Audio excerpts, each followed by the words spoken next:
Çingiz? Memarlıq abidələri, qəbirlər, yaşayış yerləri, Vüqar davam edin. yaşayış yerləri tapılır. Fidan. İnsan sümükləri, Aferin. Zeynep. musiqi alətləri. Aferin. Gəlin indi onların həvəsinə uyğun olaraq bir nümunə çəkək. Memarlıq abidələri, qədim musiqi alətləri, əmək alətləri, insan sümükləri, yaşayış yerləri və qəbirlər. Gördüyümüz kimi düzgün cavabdır. Aferin. Bəs memarlıq abidələrində Səfər hansı nümunələri çəkə bilərsin? Şir Hoşanlar Sarayı, Qız Qalası, Dərbənd Qalası, Şəki Xan Sarayı və s. Bəs bunlardan UNESCO-ya hansı düşmüşdü? UNESCO-nun hepsi kitabı. Şirvanşahlar Sarayı və onun yanında olan Qız Qalası. Bəs başqa? Və Moğolistan. Aferin, Eyliş. Bəs qədim musiqi aləti haqqında Eldar? Qədim musiqi alətlərindən biri ilə qaval daşı idi. Qaval daş iki yastığı daşın üzərində uzun çox bir daş var idi. Bu qaval daşı idi. Həm qədimli insanlar əgər onları uğurlu alınırdısa, onlar həm ora mahnı çalır və o əsasında yalnız edir. Aferin, Eyliş. Bəs əmək alətləri haqqında kimlər məlumat verər? Türkan? Əmək alətləri, keçmişdə əmək alətlərini daşların ucunu yonaraq düzəldirdilər. Ondan heyvanları ovluyurdular. Amma bir vaxt keçdikdən sonralar əmək alətləri daşlar tuncularla, nizələrlə dəyişdirildi. Tunç dəmir. Eyliş. Bəs insan sümükləri haqqında Emilia? İnsan sümüklərindən biri olanlar Qarabağ Füzuli rayonunun ətrafında yerləşən Azıq mağarasında tapılmış 18-22 yaşlı qadın Akşener sümüyü olmuş. Aferin. Başqa nə məlumat verə bilərik? Eşən? Bu Akşener sümüyü dünya üzrə 4-cü tapıntı kimi tanınır. Eyliş, hansı kitaba düşmüşdü? İlk xəritəyə daha doğrusu. Avropanın qədim ilkləri kitabına düşmüşdür. Qədim sakinləri. Qədim sakinləri kitabına düşmüşdür və bu Akşener sümüyünü məmələrə Hüseyin oldu. Hüseyin'in tapmış. Aferin, hayır. Bəs yaşayış yerləri haqqında kim məlumat verə bilər? Muradova Fidan. Əvvəllər qədimdə iki qırqa evlər, biri kasıblar üçün, biri də varlılar üçün. Kasıblar üçün olan evlər üstü torpaqdan və ya samandan qurulurdu və çiy kərpicdən tikilirdi.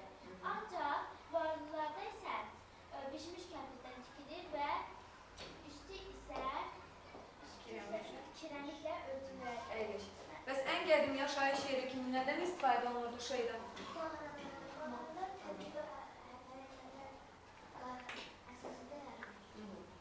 Sonra, bəs qəbirlər haqqında kimə məlumat verə bilər? Aytaç? Yerində insanlar vəfat edəndə onları küçlərində, qutuların, taxta qutuların içində dəfn edirdilər. Onların yanına yemək, su, bəzi alətlər qoyurdular. İnanırlar ki, ruh dirilər, yəni onlardan istifadə edirlər. Yəni durduğu zaman ona o şeylər lazım olacaq istifadə üçün. Aferin, əyləşin. Bəs hansı yazılı mənbələri tanıyırıq? Səfər? Yazılı mənbələrə müxtəlif material üzərlərində yazılar, salnamələr, nağıllar və dastanlar aiddir. Aferin, əyləşin. Yəni görək düzmə cavab verir. Əyləşin. Bəs bugünə qədər bizim həm yazılı, həm də şifahi xalq ədəbiyyatının gözəl, parlaq nümunəsi olan və tarixdə bizi tanıtdıran hansı dastanımız, salnaməmiz var? Fidan. Kitab Dədə Qorqud. Bəs nəyə görə biz ona həm salnamə, həm də dastan kimi müraciət edirik? Cavit. Salnamə tarix ərzində baş vermiş mühüm hadisələri qeydə alan kitabdır. İl ərzində baş verən tarixi hadisələr qeydə alınır. Aferin, əyləş. Bəs dastan nə idi? Səfər. Dastan həm nəsil, həm də nəzm hissələrindən ibarət kitabdır. Şifahi xalq ədəbiyyatı. Və biz gördük ki, həqiqətən həm yazılı, həm də şifahi xalq ədəbiyyatında parlaq nümunə olduğunu nəqlən sübuta yetirdik. Və biz dərsimizi Biböl cədvəli üzərində quracaq. Biböl nədir? Bilirəm, istəyirəm, bilən və öyrəndim. Biz artıq sizinlə həm nağıl kitablarından, həm də ki filmlərdən bəzi məlumatlar toplamışıq. Və mən sizlə istəyirəm sual cavab verim ki, görüm siz nə bilirsiniz və daha sonra nə istəyəcəksiniz görəsiniz. Kitab Dədə Qorqud dastanının tarixi əhəmiyyəti haqqında nə bilirik? İlkin. Kitab Dədə Qorqud Çingiz. Kitab Dədə Qorqud Oğuzları tərcüməyə halını kitab. Aferin. Bir de kimse əlavə etmək istəyir, yoxsa yekunlaşdı sözümüz? Qalib. Kitab Dədə Qorqudda Gürcü və Erməni feodalları haqqında da yazılıbdır. Kitab Dədə Qorqudda onların adları Qaradonlu kafirlərdir. Aferin, neydi? Yəni, həm tərcümeyi halımızı, həm də düşmənlərimizi bizə göstərən bir kitabdır. Bəs kitab Dədə Qorqud dastanı nədən bəhs edir? Kimlərdən bəhs edir Sənan? Onların nənələrindən, igidliyindən, onların Kimlərin? yad ellər, Kimlərin? Qaradonlu kafirlər. Eyvah. Oğuzların. Oğuzların. Qaradonlu kafirlərdən, Oğuzların igidliyindən, meyvan qonşuluqlarından. Aferin. Daha sonra, bəs biz bu qədər Oğuz dedik. Demək olar ki, hər sözümüzün başında Oğuz vurğuladıq Oğuzlar. Bəs Oğuzlar kimlərdir? Cari. Oğuzlar aydın Türk sayılı hayvanlarımızın həmçinin başqa Türk soylu dövlətlərin ulu babaları Oğuzlar. Aferin. Yəni, xalqımızın və Türk xalqlarının ulu babalarıdır Oğuzlar. Bəs Oğuz türkləri harada yaşamışdı? Hansı ərazilərdə? Ayxan, Azərbaycan ərazisində. Azərbaycan ərazisində. Mən sizə dəqiq məlumat vermək istəyirəm ki, Dərbənddən tutmuş Zəncana qədər ən çox da Naxçıvan, Qarabağ və Göyçə ətrafında hansına ki, indi ermənilər saxtalaşdıraraq Savanak gölü kimi də adlandırılır. Və bu da həmin gölün görüntüsüdür. Bəs biz dastanda daha çox həm adından bağlı, həm də ən çox kimdən bəhs edirik Oğuzlardan başqa? Türkan? Dədə Qorquddan. Dədə Qorqud nəyə görə el müdriki sayılırdı? Şeydən. Bir insanın bir işi elə ölçüdən əvvəl Dədə Qorquddan məsləhət alır. Aferin. Yəni, hər kəsə düzgün məsləhət verirdi, buna görə də el müdriki sayılırdı. Biz bildik ki, nəyi bilirik. Bəs nəyi istəyirsiniz biləsiniz? Vüqar, Alman məşğuliyyət. məşğuliyyətli, qalib, Dastanın bizə əhəmiyyətindən. Eldar, Onlar adət-ənənələrin nə olduğunu. Ayxan. Onların hansı ərazilərdə yaşadıqlarına. Tamam uşaqlar. Yəni, biz indi artıq başlayacaq onlar haqqında da məlumat toplamağa. Açın kitablarımızı, paragraf 12-ni. Və qrup başlayın oxumağa. Çalışın bir abzas oxuyun ki, hər kəsə çatsın. Fidan. Diqqətlə qulaq asın ki, suallara sonra cavab verəsiniz. Kitab Dədə Qorqud yurdumuzun tarix səhnəməsi. Oğuzların həyatında baş vermiş hadisələr dildən dilə keçərək zənginləşmiş və dastanlara çevrilmişdir. Bu dastanlarda xalqımızın qədim tarixi əks olunmuşdur. Kitab-ı Dədə Qorqud Oğuz türklərinin tərcüməyi halıdır. Bu dastanların ilk boylarının 1300-dən artıq yaşı var. Qorqud dədəmizin kitabı Oğuz türklərinin yaşayış tərzini, adətlərini, tarixinin bir çox hadisələrini özündə əks etdirir. Kitab Dədə Qorqud dastanlarında eyni zamanda xalqımızın erməni və gürcü feodallarına, onların havadarlarına qarşı mübarizə əks olunmuşdur. Erməni gürcü feodalları, onların havadarları dastanlarda Qaradonlu kafirlər adlandırılırdı. Dədə Qorqud dastanlarından aydın olur ki, hələ keçmiş zamanlardan düşmənlər türkləri bir-birinə qarşı qoymaq istəyirdilər. Dastanlardan birində Qaradonlu kafirlər Hələ gəlmir, xəyanət yolu ilə əsər alır. Onu doğma qardaşı ilə zəhər tutaq üstünə tərk edir. Lakin Oğuz elinin baş biləni Dədə Qorqud buna yol vermir. O iki qardaşı bir-biri ilə barışdırır. Bundan sonra qardaşlar Qaradonlu kafirlərə qarşı birdən mübarizə aparırlar. Dədə Qorqud bu əhvalatı dastan kimi danışmaqda iki məqsəd görürdü. Birincisi istəyirdi ki, onu eşlər, onun övzlərinə qulaq asan türklər, kafirlərin hüylələrinə alınır, bir-birinə düşmən olmasınlar. İkincisi gələcək türk nəsillərini kafirlərin bu niyyətlərinə xəbərdar etmək istəyir və onları düşmənlərinin hiləsinə uymamağa çağırır. Oğuzlar öz qonşuları barədə mərdanə hərəkət edirdilər. Onların üzərinə qəfildən hücum etmir, sərhədlərini pozurdular. Lakin düşmən xəyanət edib, qəfil hücumlarla Azərbaycan torpaqlarına baskın etdikdə, Oğuz igidləri hamılıqla vətənin müdafiəsinə qalxaraq yanlıları darmadağın edirdilər. Oğuzlarda möhkəm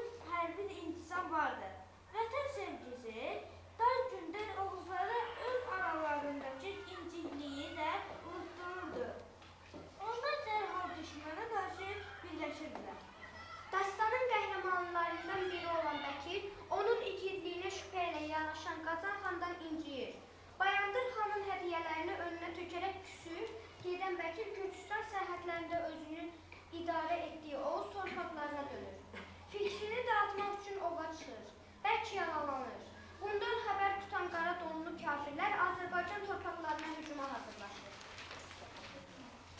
Vətən sevgisi Bəkirə ümumi küsünü unutturur. Qazan xana xəbər göndərir ki, özünü mənə yetirsin. Dırqoqot dastanlarında xalqımızın həyat tərzi də əks olmuşdur. Dastanlarda görünür ki, Oğuzlarda əkinçilik, motorluq, sənətkarlıq və başqa sahələr yüksək inkişaf etmişdir. Taxıl əkib biçmək Oğuzların əsas məşğuliyyətlərindən biri idi. Oğuzların su dəyirmanı vardı. Onlar bunun ərəz nə olduğunu çoxdan bilirdilər. Davam edək. Əvvəllər Oğuzlarda dağçılıq, üzümçülük, şərabçılıq da inkişaf etmişdi. Oğuzların qatar-qatar qəzələri, dövlə-dövlə şahanə atları, saysız-hesabsız qoyun sürüləri vardı. Məclislər keçilərində min yerdə ipək palto döşəyirdilər. Əvvəllər tək Tanrıya inanan Oğuzlar artıq İslam dinini qəbul etmişdilər. Bu vaxta qədər yadellərə qarşı Türk Oğuz bayrağı altında mübarizə aparan Sırtaylı Azərbaycan Türk qazanlarını İslam dini ilə sıfırlaşdırırdı. Azərbaycanda yaşayan lakin Türk olmayan tayfalar da İslam dinini qəbul etdilər. Onlar Türk tayfaları ilə qaynayıb qarışdılar. Beləliklə din birliyi yarandı. Azərbaycanın güclüyü daha da artdı. Çünki buradakı Türk birliyinə din birliyi də əlavə olunurdu. İndi yadellərə qarşı təkcə türklər deyil, onlarla birlikdə bir dinə sahib edən yeni türk tayfalar da mübarizə aparırdılar. Artıq vahid Azərbaycan xalqı yaranmışdı. Oğuzlar gedib tayfa adətləri, yaşayış qaydaları, el məsələləri bütün Azərbaycanda yaşayan əhali üçün ümumi adətə, yaşayış tərzini, el məsələni çevirdi. Oğuz igidi şəhid olanda qız gəlin qara geyinlərdi. Oğuzlar da ən çox sevilən məsələlərdən biri də qara düşmən dost olmaq. İçində olmayın. Oğuz igidləri şəhidin qadını yerdə durmayacaqlarını and içərdilər. Oğuzların fəaliyyəti getdikcə bütün Azərbaycan əhalisi içərisində yayılırdı. İndi də bütün Azərbaycan xalqı şəhidlərin qadını yerdə qoymayacağını and içir. Bu bir daha sübut edir ki, xalqımız Oğuz igidlərinin adətlərini bu gün də yaşadır. Aferin uşaqlar, qəşəng yapılmış. İndi kitabları bağlayaq və görək sizin qulaq yaddaşınız necədir və nə yadınızda qaldı.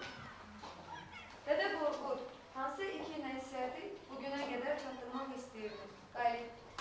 Ona qulaq asan şəxs, Qaradonlu kafirlərin hilələrindən xəbəri olsun ki, onlara aldanmasın. Bəs ikinci, Ayxan.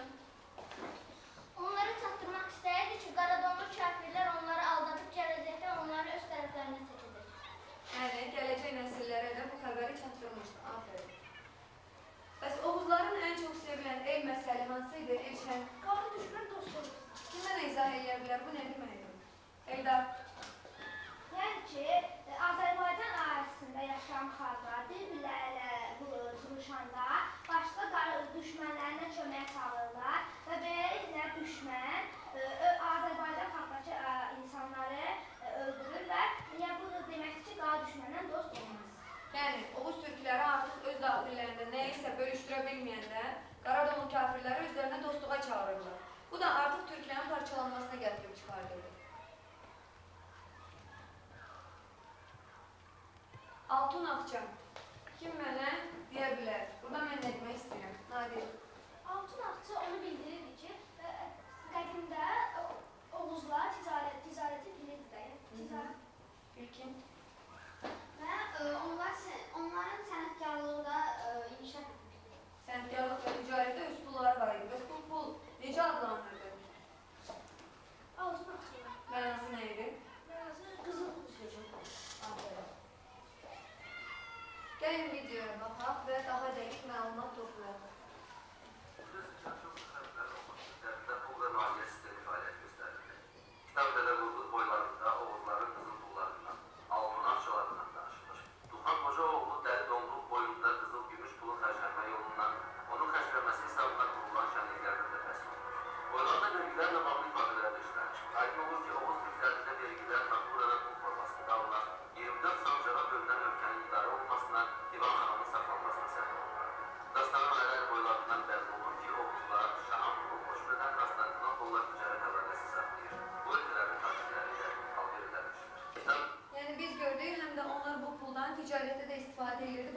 ölkələrdə bu pulu pul vaydı kimi istifadə edirlər. Birinci qrupa sayda xronoloji məsələ həlli verirəm və gələni götürürəm. Hal-hazırda neçənci ildir? Kim deyə bilər? Vüqar. 2012. Yeni məlumat da budur ki, bir yeri qeyd etsəz daha yaxşı olar. 1052-ci ildə Dədə Qorqud dastanı ilk dəfə olaraq mənbələrin məlumatına görə yazıya alınmışdır. Və mən istəyirəm ki, siz bu 2 ili mənə cavabını deyəsiniz. Dövrlərin hesablanmasını mənə kim deyə bilər? Necə hesablayırdıq Cavit? Əgər eramızdan əvvəldirsə onu onları çıxırıq, Beynirdik, Eyşən. eramızdan əvvəlki illəri toplayırdıq. Əgər eramız deyirsə, çıxırıq. Aferin. İndi mənə hesablayın verdiyin nə qədər alınır? Fidan. 2012'den 1052'ni çıxanda 960. Aferin size. İkinci qrup. Şəkillər əsasən mənə ifadə edin ki, mən orada nəyi nəzərə çatdırmaq istəyirəm? Cavit. Əvvəldə Azərbaycan ərazisində yaşayan türklər İslam dininə sitayiş edirdilər. Sonra başqa ölkələr, burada yaşamış xalqlar da İslam dininə inanmağa başladılar və Yəhudililərə qarşı mübarizə apardılar. Aferin. Yəni əvvəl var idi təkcə türk birliyi, daha sonra yarandı həm də din birliyi. Və qeyri-türklərlə türklər birləşərək hətta Çəkidə də görürsünüz ki, artıq ağırlıq təşkil edir. Yəni iki qüvvə bir olanda təbii ki, Yəhudililərə qarşı daha güclü mübarizə qura bilərlər. Səfər əlavən var, geniş. Belki Oğuzlar İslam dinini artıq qəbul etmişdilər və Azərbaycan torpaqlarında yaşayan, lakin türk olmayan xalqlar da İslam dinini qəbul etdi və elə din birliyi yarandı. Azərbaycan dövləti daha da gücləndi, çünki türk birliyinə din birliyi də əlavə olunmuşdur. Və Yəhudililərə qarşı yalnız türklər deyil, onlar da bərabər türk tayfalar da mübarizə aparmaları. Aferin, əyləş. Üçüncü qrupun sualı. Hekayə qurun, yarım səhifəlik, yarım dəqiqə vaxt verin. Komanda liderləri.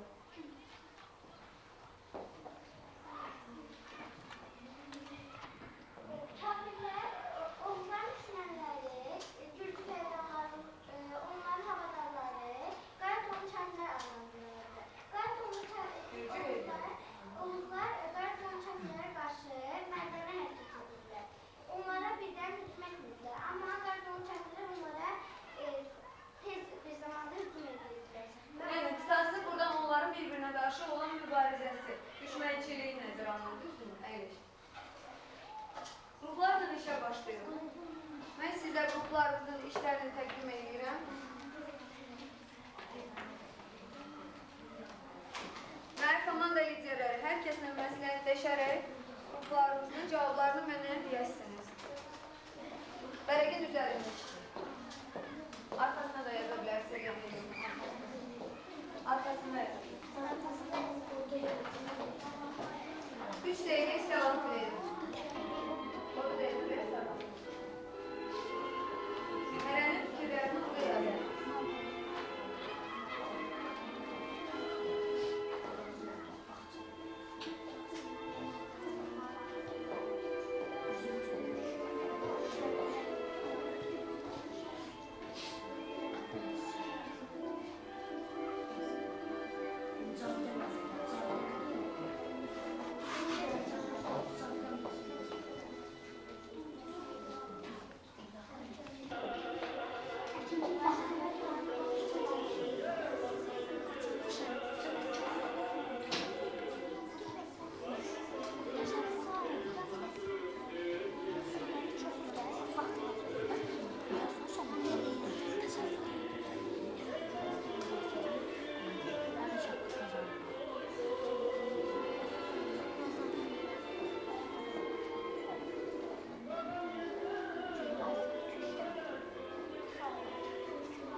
deyəndə Oğuz türkləri birləşib yanları darmadağın edirlər. Bəs ikinci qrup? Oğuz türkləri əkinçiliklə, Maldarlığı, Bağçılıqlar, şərabçılıqla, Üzümlüklər, təsərrüfat həyatı buyurur. Aferin sizə. Qrupun hər nümayəndəsi öz cavabını bulur. Üçüncü qrup. Oğuzlar tekrarladığı dinə inanırdılar və İslam dinini qəbul etmişdilər. Bu dinə inan nəticəsində Azərbaycan Türk dövləti qeyri-Türk tayfaları ilə birləşdilər və onlar da günlərində Quran üzərinə and içirdilər. Aferin, əyləş. Gəlin indi sizin cavablarınızı videolarına yoxlayalım. Birinci qrup. Görün nə dərəcədə siz doğru cavab verdiniz. Türklər şübhətən sevgisindən, Azərbaycan türklərinin qəhrəmanlığı, Dastanda Azərbaycan torpaqlarına aramsız hücumlar eləmədən Rusya dostlarına qarşı mübarizə xüsusilə Qarabağ. Bu tarixi gerçəklik dastanın dəqiq olduğu İbrahim boyuna aiddir. Həmin boydan görünür ki, Oğuzun baş biləni Dədə Qorqud, Türk feodallarının hücumunun qarşısını almaq üçün sərhədlərin yorulması məsləhətdir. Azərbaycanın qərb sərhədləri, o cümlədən Bərdə və Gəncənin müdafiəsinə qalxan Oğuz ələmləri olan düzgün qılıncın aman düşər, yarı ayaqlı müqəddəs vətən torpağının tapdanmasına icazə verməzlər. Yəni, birinci qrupu dinlədik və gördük ki, həqiqətən azdan çoxdan düzgün cavab veriblər. Çatmayan hissələrinə də diqqətlə qulaq asdınız, yəqin ki, heç vaxt yadınızdan çıxmaz. İkinci qrupun videosuna baxın. Tanım boylarında təsvir olunan həyat və məişət şəraiti Oğuzların oturaq həyat sürdüyünə dəlalət edir. Arpan evli Oğuz oymaqlarında əsas peşə taxıl əkib becərmək olmuşdur. Dastanda Dədə Qorqudun dili ilə öyülən qatar-qatar dəvələri, tövlə-tövlə şahbaz atları, saysız-hesabsız qoyun sürüləri olan Oğuzlar bu peşələrlə bağlı olan sənətkarlıq sahələrində də tərəqqiyyə nail olmuşlar. Sənətkarlıq və kənd təsərrüfatından ayrılan ayrı-ayrı peşələr müstəqil istehsal sahələrinə çevrilir. Oğuz sənətkarlarının əl işləri hər yerdə şöhrət qazanırdı. Sənətkarların düzəltdiyi məlumatlardan da ən çox hərbi işdə istifadə olunurdu. Bu qrupumuzda düzgün cavab vermişdi, amma ən çox vurğulamaq lazım idi ki, taxılçılıqla məşğul olurlar və oturaq həyatlarını sürürdülər. Və indi üçüncü qrupa baxaq. Hələ şöhrətindən, yəni İslamdan əvvəl tək Allaha tanrıya inanan Oğuzlar, xilafət işğalları dövründə İslamı ilk qəbul etmiş türk xalqlarından biridir. Azərbaycan türkləri İslam dinini daha erkən qəbul etməklə yanaşı, onun yayılmasında da mühüm rol oynadılar. Mənbələrin birində deyilir ki, Dədə Qorqud 632-ci ildə Ərəbistana gedərək xəlifə Əbubəkirlə görüşüb, İslam dinini qəbul etmiş. Bu da Dədə Qorqudun Məhəmməd Peyğəmbər zamanında yaşadığına dair dəlillərdən biridir. Dastanda İslamın iki müqəddəs şəhəri, Məkkə və Mədinənin adı hörmətlə ehtiramla çekilir. Tanrıya görür ki, Nəbiyə onlardan söhbətləşir. Dastanın girişində İslamın müqəddəs aini olan həcc ziyarətinin su daşınması, o dövrdə Oğuzların İslamı mükəmməl mənimsədiklərini təsdiqləyən faktdır. İslama qədərki dövrdə yad edillərə qarşı Türk Oğuz bayrağı altında mübarizə aparan Azərbaycan tayfalarını İslam dinində hasar birləşdirir. Uşaqlar, həqiqətən də gördük ki, bayaq ikinci qrup hətta birinci sualına da düzgün cavab vermişdi. Yəni, İslam birliyi nəticəsində artıq Oğuz türkləri və qeyri-türklər birləşərək daha güclü bir orduya çevrilmişlər. Həm də onların mədəniyyətində hər bir sahədə inkişaf etməyə başlamışdı. Mədəniyyətləri, incə sənətləri, hətta memarlıq abidələri belə günbəzli formada tikilməyə başlamışdı 8-ci əsrdən başlayaraq. Bəs İslam mədəniyyəti bizdə hansı ölkənin işğalları dövründə başlamışdı? Kimlərin işğalı dövründə İslam mədəniyyəti Azərbaycana gəldi? Aferin, əyləş. Və biz dinlədiyimiz kimi Dədə Qorqud hətta Məhəmməd Peyğəmbərin dövründə yaşamışdı. Və kitabların məlumatına görə Dədə Qorqud Dərbənd ərazisində dəfn olunmuşdu. Dərbənd ərazisini mənə xəritədə kimsə göstərə bilərmi? Eldar.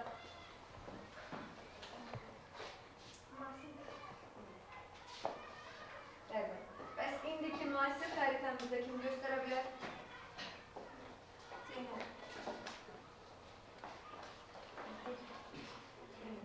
Yəni, indiki Rusiya, yəni, indiki Rusiya ərazisinə, Dağıstan ərazisinə düşən ərazini əhatə edir.